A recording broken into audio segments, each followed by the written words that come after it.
25 years of independent and fearless journalism. Good afternoon and welcome to the Midday News.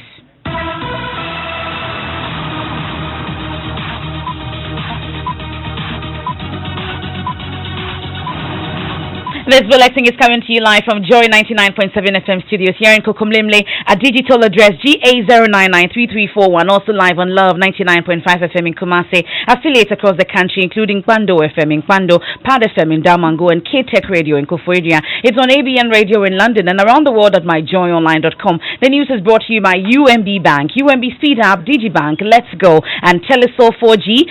Just a touch. In this edition, Ghana Armed Forces arrest 20 people it describes as rebels in the Volta region town of Georgia, seeking to have the region secede from Ghana. Joy News has the details of the arrests. Minority Chief Whip Mutaka Mubarak recounts his near-death experience as he and his deputy crashed their Land Cruiser into another car, leaving its occupants in critical condition. Because the call center, across the whole country, currently is centered in Accra.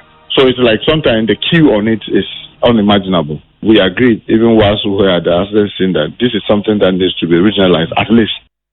Details plus updates on the Oti region accident which claimed 10 lives. This afternoon, 8 more people with serious injuries have been moved to other hospitals. Currently, we are referring some of them, discharging some of them. There's no further death. Some are getting better, some are being referred depending upon the level of the case. We are suffering, that's the words of a resident near the Pra River as communities along it cry out for total clampdown on Galamsey activities blamed for the river's brownish color. And as at now, no, we don't do anything with it. If you try to bath with it, then you see some rashes, skin rashes over all your body. So we are suffering. Even getting water to drink nowadays is so quite difficult for us. Meanwhile, NDC demands public exhibition of excavators, weapons, and all mining equipment seized from illegal miners, accusing President Akufo-Addo and other top members of the NPP of complicity in illegal mining. In sports, Ghana's Olympic boxing team, the Black Bombers, risk being stranded in Dakar, Senegal, unless they raise about $6,275. And later, at the end of round 4, here are the scores: 40,014 points, St. Augustine's College 32 points, Wesley Girls High School 35 points.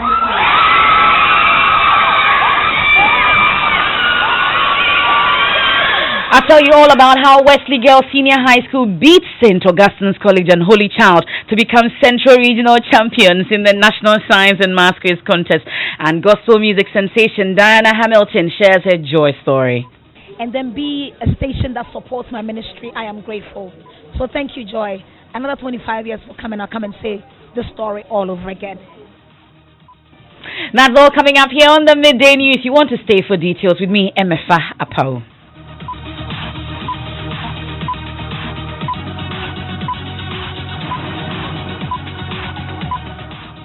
In our very first story for this afternoon, the Ghana Armed Forces says it has arrested 20 people it describes as rebels in the Volta region town of Georgia.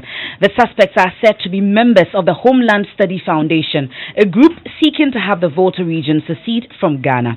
Fred Smith is a member of the Joy News security desk and is embedded with a team of soldiers undertaking this operation. He will join us live shortly as and when we are able to reach him because of the nature of the operation. So we move on to some other stories. Minority Chief Whip Mutaka Mubarak says he's going to lead the course for decentralization of the ambulance service emergency call centers following what he says was a frightening accident which has left a customs official in critical condition at the Konongo Government Hospital. The NDC legislator and his deputy Ahmed Ibrahim were traveling to Sunyani from Accra for a funeral when their SUV got involved in an accident. They were rushed to the Konfanochi Teaching Hospital with the entourage including police officers and a driver. Mr. Mutaka recounts Saturday morning. We were coming. All we saw was this saloon vehicle making a U-turn on the highway, and obviously there was nothing our driver could do but to run into that vehicle, and believe me, the collision was very, very heavy. Thank God, when that happened, we veered into the bush. We kept running because the airbags on our vehicle, the Land Cruiser, had come out. The bonnet had opened, so we could not see anything, and I doubt whether the driver could see anything. Thank God there was no also like a tree or stone or a rock to stop us. Unfortunately, the other saloon vehicle was being occupied by a custom officer, I'm told by the bystanders that it looks like there was a truck that was carrying some load or something that his attention was attracted to it and was making a U-turn. Unfortunately, he was unconscious. They had to cut part of the body of the vehicle to get him out. So he was rushed to the Konongo hospital. And when the ambulance arrived, I said we prefer to go to Kompanochi since we were at Kubiasi, not far away from Edriso. Police have since opened an official probe into the accident, but even before that is concluded, the Aswasi legislator is committing to lead some structural changes at the National Ambulance Service. I'm going to carry this, especially with the clearing of the bush, into the allocation of the common fund. I will really make a very strong case. It is my hope that many of my colleagues who've been traveling, the clearing of the bush is not done very regularly, and partly it creates some of this accident. On the responsiveness of the ambulance service, you're on the Health Committee of Parliament. Is it time, for instance, to evaluate or audit the work of the ambulance service? Well, I mean, let me admit, when I was a chairman of the Health Committee, that was when President Moss was the president. Ambulance service, the total at that time ambulances that they had was about 167 or so. Now they have about 300.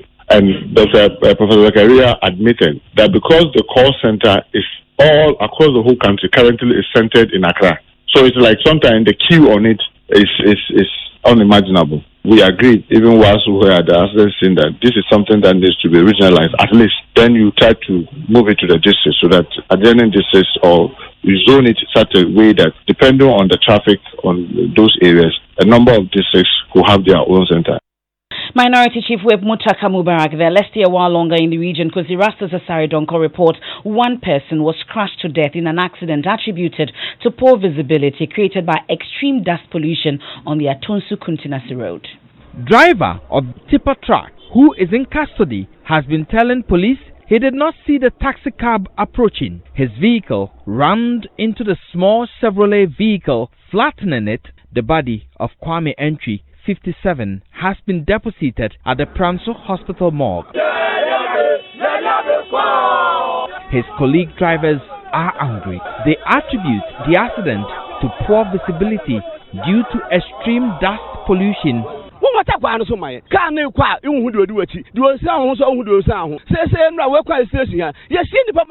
have a problem with Kofi Job working on this road.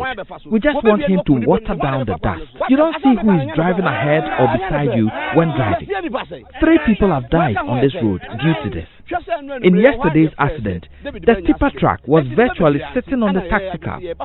Whilst driving from the scene of the accident, the severity of the pollution was visible. The problem may be compounded in the night with no street lighting. So from the Atonsu Kuntinasi Road, let's head to the Karachi West District in the OT region. Officials of the Karachi Government Hospital say they are working double shifts to deal with over 50 victims of the deadly road crash there, which killed 10 people. Acting Medical Superintendent of the hospital, Dr. Edmond Tego, says they've been able to stabilize some of the victims. Currently, we are referring some of them, discharging some of them. There's no further death. This morning we are on the rounds to check the necessary details. But would you say that those who sustained severe injuries are coping? Yeah, some are getting better, some are being discharged. Some are being referred depending upon the level of the case.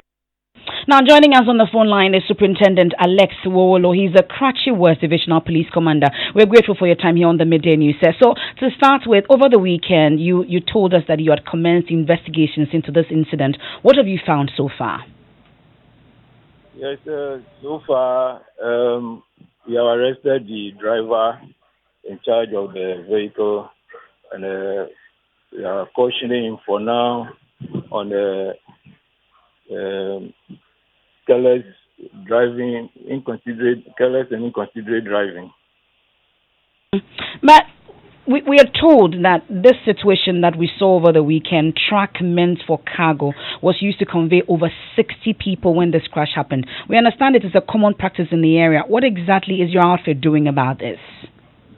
Yes, it's not quite a practice here. There are a lot of vehicles, bench buses, that run transport over here. We have these U-turn buses also in the area. So this is one of cases that is unfortunate, that they use this vehicle during the funeral to convey some monies from the Otramani area to Jaisayo.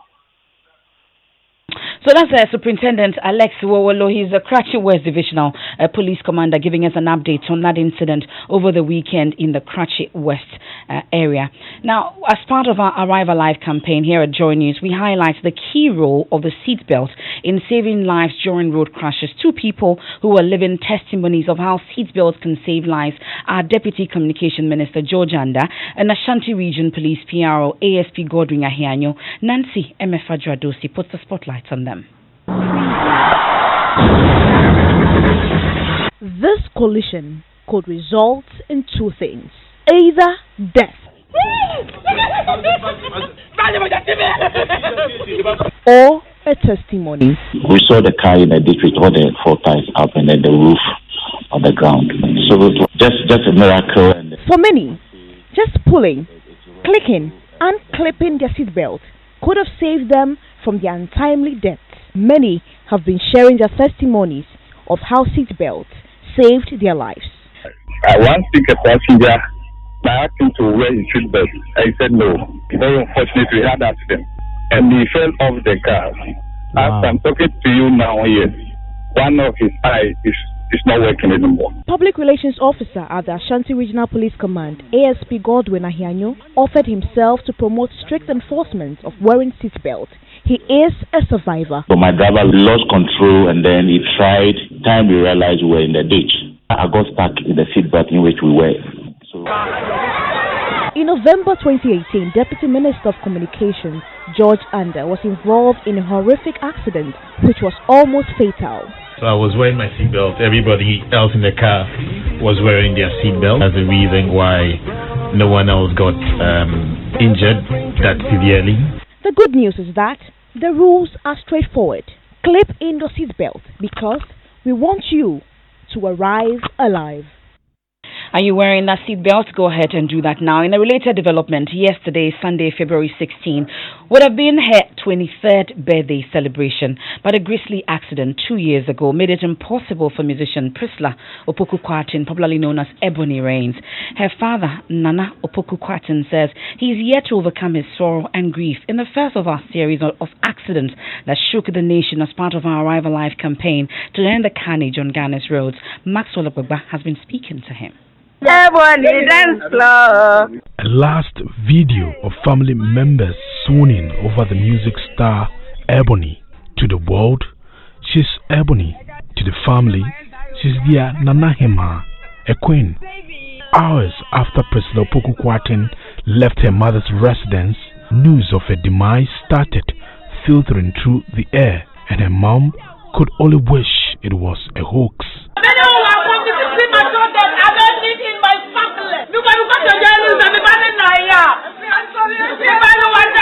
Where it was, and crazy enough, it's still the same pothole there. It's not fixed.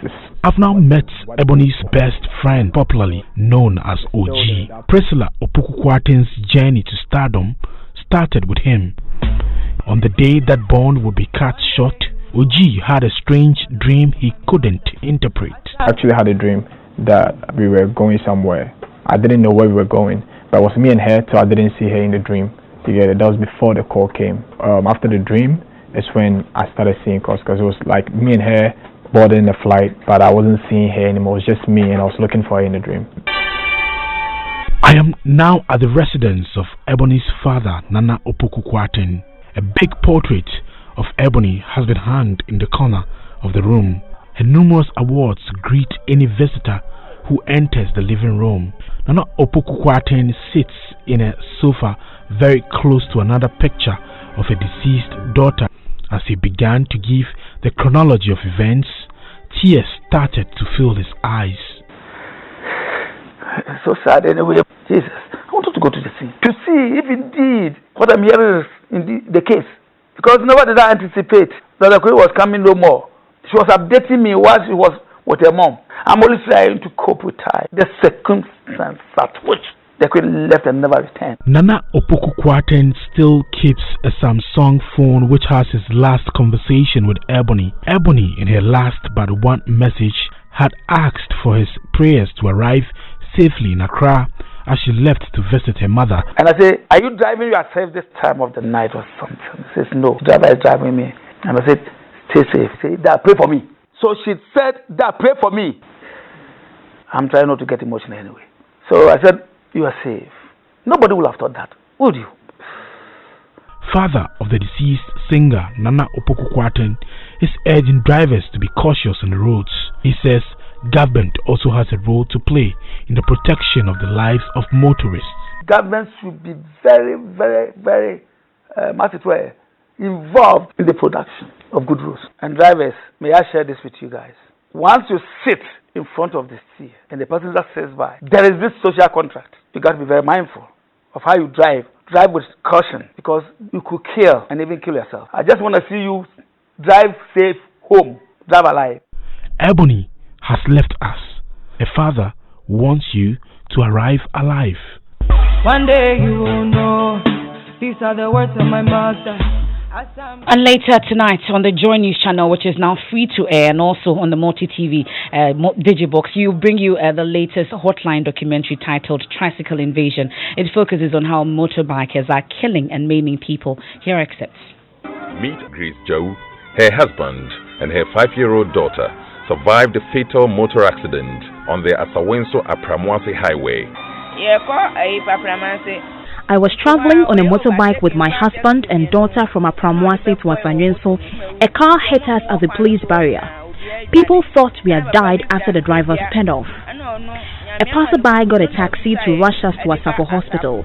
My daughter and I were subsequently referred to Konfanoche Teaching Hospital because our condition was more critical.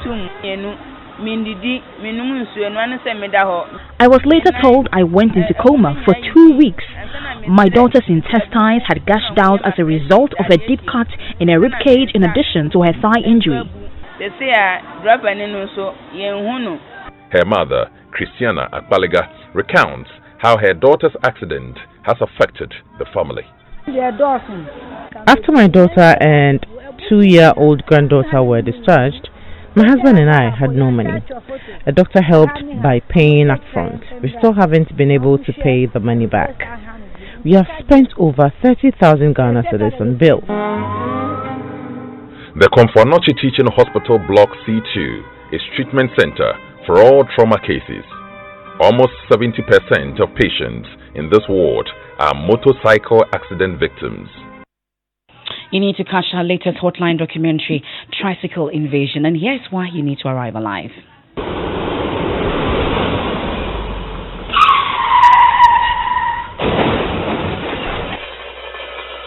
Tell me, will it hurt when your bumper crumbles, your headlights shatter, and your engine block is driven backwards, crushing every single bone in your legs? Will it hurt when your steering wheel squashes your chest and your lungs are punctured by the sharp ends of your own broken ribs? Will it hurt when your head snaps forward and smashes into the dashboard, forcing several tiny shards of fractured skull into your brain? When your victims' lives are shattered irreparably, when your family is bereaved tragically, tell me, will it hurt? Road accidents kill thousands of Ghanaians each year, and all these deaths are avoidable. When we act irresponsibly on our roads, we don't just jeopardize our own lives, but those around us and those at home waiting for us. So ask yourself, will you make it home tonight? Because if you don't, trust me, it will hurt. Be a safe driver. Be a responsible passenger. Look out for yourselves and each other. Arrive alive. Arrive Alive is a Joy Road Safety campaign.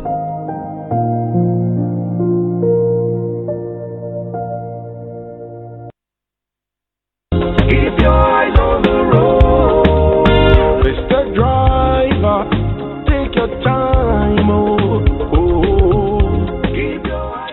Join the campaign with the hashtag Arrive Alive. This is the Midday News. You're on Joy 99.7 FM. Our top story so far: Ghana Armed Forces arrest 20 people it describes as rebels in the Volta region town of Joje, seeking to have the region secede from Ghana. We have the very latest on this when we return from the break. And also, we are suffering, in the words of a resident near the Prow River, as communities along it cry out for total clampdown on Galamsey activities, blamed for the river's brownish color. And as at now, no, we don't do anything with it. If you try to bath with it, then you see some rashes, skin rashes over all your body. So we are suffering. Even getting water to drink nowadays is so quite difficult for us.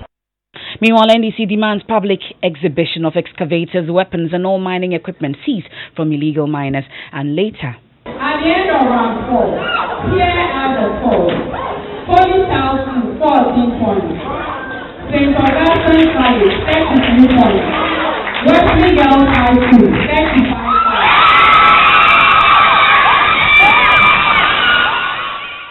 We'll tell you about how Wesley Girls Senior High School beat St. Augustine's College and Holy Child to become Central Regional Champions in the National Science and Maths quiz.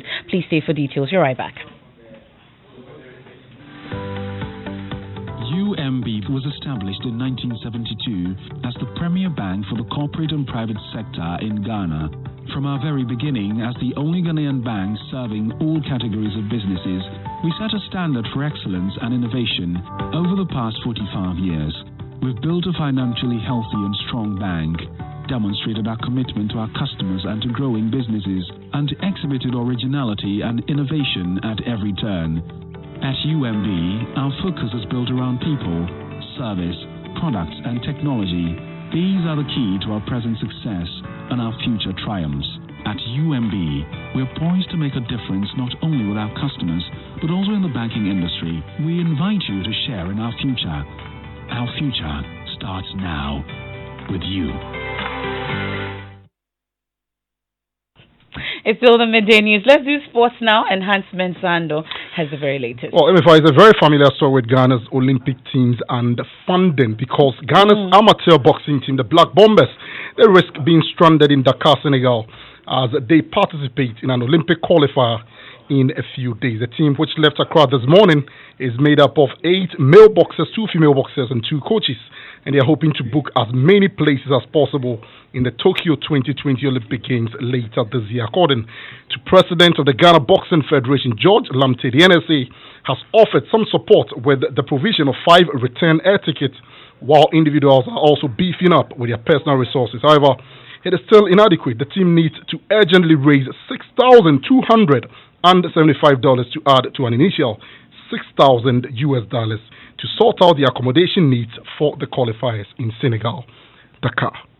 It is well. Now, let's head to the mining area. Now, it was once a beautiful river that served all the communities around it. Today, what is left is a brownish, stagnant pond laced with toxic chemicals, including mercury, as a result of illegal mining, popularly known as Galamsey. The Prow River was a source of drinking water and livelihood for the people. But today, the story is different. Some of the residents tell Joy News they are unable to do anything with it. What's worse, many of them have developed skin diseases they blame on the river. Yes, this water was leaking so good. To the extent, quite 3 years ago, it was leaking so good. We used to come and bath with it, do a lot of things with it. Like we used to come and bath, even if fish is in the water.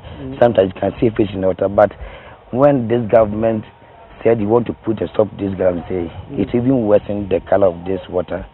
And as at now, no, we don't do anything with it. If you try to bath with it, then you see some rashes, skin rashes over all your body. So we are suffering. Even getting water to drink nowadays is so quite difficult for us. We bath, we used to bath, we drink, we do a lot of things here at first. But now even this water, when you bath this water, sometimes you get what do you call it? Skin rashes. Well, it appears it's not only the Prow River that is getting worse. My colleague Natalia Kwanza has been to some other rivers in the western region. Here's a report. The Ghana Water Company says that they have to throw about 15% of the water they get away because of activities of illegal mining, which has brought more silk into the water. When you go to Wasa Ekropon and River Ishiri, the other one is also in a bad state. It's brownish. the people say they can use it. They can use it for anything. And then when you go to Asenkrega, there is a river also called Kwama. Kwama, as it stands now, is also in a devastating condition. So basically, what it means is that most of the rivers here in the Western region look polluted. Meanwhile, the National Democratic Congress NDC is demanding public exhibition of all excavators, weapons and mining equipment seized from illegal miners as the debate over the disappearance of some earth-moving machines used for mining continue. At a press conference at the banks of the Pearl River, the National Communications Officer of the NDC, Sami Jemfi, accused President Akufo-Addo of sitting unconcerned as top members of his party engage in illegal mining with impunity. Maxwell Agba has more in this report. The National Democratic Congress at a press conference on the banks of the River Pratt is saying that it is getting ready to petition the United Nations. And in the coming days, we shall petition the UN Secretary General, Antonio Guterres, to revoke the appointment of President Akufo-Addo as co-chair of the SDG advocates. His corrupt government has become an active enabler and promoter of galamsey and the destruction of the environment. The National Democratic Congress is also demanding a public exhibition of all mining equipment seized from illegal miners. We are demanding that government accounts for all these seized items and also, in the spirit of transparency, hold a public exhibition of these seized items. The party says it is aware of a petition that will soon get to the special prosecutor to investigate members of the incumbent government who are neck deep and complicit in the illegal mining business. The NDC says it fully supports that petition. We are aware that the special prosecutor will soon be petitioned to investigate the latest revelations of thievery and corruption that have characterized the Akufo-Addo's fraudulent galamsey fight. The NDC wholeheartedly supports that petition and wish to call on the special prosecutor to act swiftly this time around. His lackadaisical attitude on the announced galamsey fraud documentary has not helped. National Communications Officer of the NDC, Sami Jemfi, ending Maxwell Agbagba's report. Let's head to our top story for this afternoon. The Ghana Armed Forces says it's arrested 20 people it describes as rebels in the Volta region town of Joje. Head of Joining Security Desk, Gifty Andropia, joins us in studio. Gifty, what do we know about this group? Well, so what we know is the name, first of all, is the Homeland Study Group Foundation. We know, as you said, that they've been demanding secession of the Volta region, parts of the northern region, northeast and upper east regions as well, and they've been working at this for some time now. In November last year, they announced separation from Ghana. That was in November through their social media handles after they met in somewhere in the Volta region. But by December, some arrests have been made. So they were arrested, including the leader of the group, who is well above 85 years old, Mr. Charles Komi Kujoji, was arrested alongside 8 other persons. 10 other people, we understand, were arrested in the Upper West region, but charges were dropped. The charges that were brought against these people were dropped by the Attorney General subsequently. What we are hearing, or what we know, is that Mr. Kujoji has reportedly been on the run since he was since the charges were dropped against him last year, and at the moment he's still on the run. He does some YouTube videos. We know he does some YouTube videos. Also last year, Emefa, in December, pictures emerged of a uniformed group that is supposedly being trained at a place called the Western Togoland Training Grounds in the Volta region. What we are learning today is that some 20 people are arrested. The belief is that it is these people. We know they're made up of 19 males, 1 female, and that the military men here in Accra flew in the chopper to the Volta region to carry out this operation. But Fred Smith is embedded with the team and will bring us more details. Of course, Fred Smith is a member of your desk. Certainly, our desk. Our desk. That's Gifty and up here, head of Joining Security Desk. And when we pick more information, we'll definitely bring that to you. Now,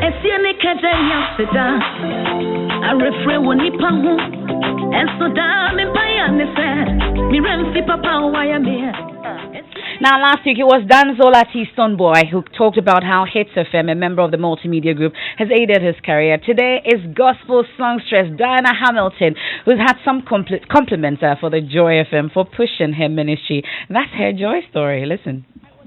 When Joy started, and Joy FM. and they used to play Francis Ejay's song back to back, and I would listen and listen. I think it was the second station after GBC, right? Yeah, so you know I know. I was very little, but yes, well, I wasn't little. You're 25 years. Oh, then I wasn't little. But yes, I'm just glad. And then to grow up and then be a station that supports my ministry, I am grateful. So thank you, Joy. Another 25 years for coming. I'll come and say the story all over again. Baby, I'm a friend, baby, I'm ready. Or therefore, one over to me on your way.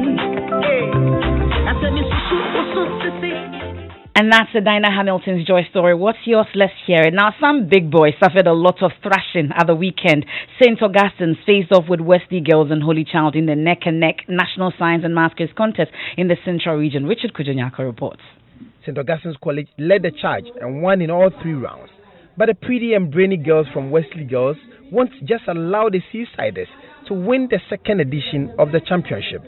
The girls took control of the last round, the riddle, and answered 3 of the riddles to ensure that the Augasco lads and the Holy girls went home without a trophy. At the end of round 4, here are the scores. Holy Child 14 points. St. Augustine's College 32 points. Wesley Girls High School 35 points. In all 15 schools, 10 that emerged from the qualifiers and the 5 seeded schools have qualified to the national championship. Richard Kwejenyako, Joy News, Cape Coast. Congratulations to Wesley Girls. It's definitely a year for the girls' schools this year at the National Science and Maths Quiz. Thanks for your company. I am Emefa Apawu. It's 25 years of independent and fearless journalism. Do stay with us here on Joy. We're great.